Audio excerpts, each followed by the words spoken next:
திடீர்னு எங்க மாமியார் பேசுற மாதிரியே இருந்துச்சு.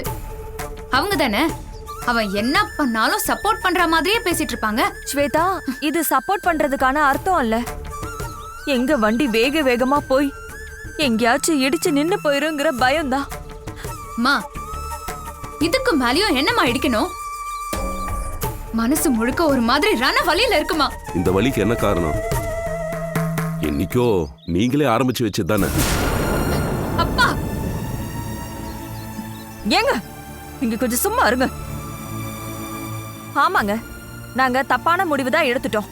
ஆனா அதுக்கான விளக்கத்தையும் எல்லாரும் முன்னாடி சொல்லிட்டோம்ல. இப்ப ஒண்ணு அது பிரச்சனை இல்ல. குட். எல்லா விளக்கமும் சொல்லிட்டீங்க, எல்லாரும் அது ஏத்துக்கவும் செஞ்சிட்டாங்க. ஆனா இந்த விஷயத்துல நீங்க யாருமே பேச விடலையே. பாதியோட எந்திரிச்சு ஓடி வந்துட்டீங்களே. என்ன ஏதுன்னு விவரமா பேசியிருந்தா இந்த விஷயத்துல தெளிவு கிடைச்சிருக்குமே. என்னங்க என்னப்பா தெளிவு கிடைக்கணும்? கட்டின புருஷன் இன்னொருத்திக்கு தாலி கட்டிருக்கான்றது ப்ரூவ் ஆனதுக்கு அப்புறமும் அதுக்கு என்னப்பா விளக்கம் கேட்கணும்? ஸ்வேதா, கொஞ்சம் அமைதியா இருமா. நாங்க ஒன்னும் யாரையும் நியாயப்படுத்தி பேசணும்னு நினைக்கல.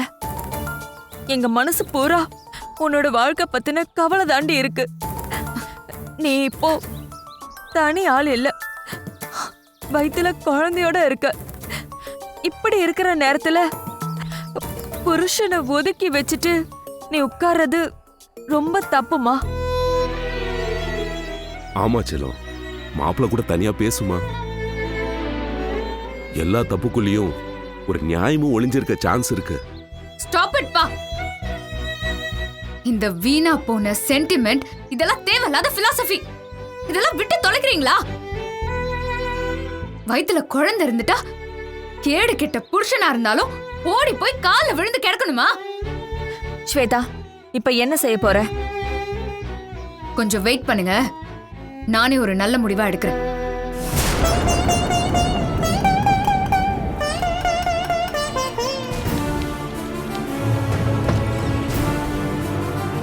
அக்கா, வா பொண்ணே, வா வா வா வா உட்கார். நான் கேட்டது கொண்டு வந்தியா? அதோ இருக்குக்கா, இந்தாங்க.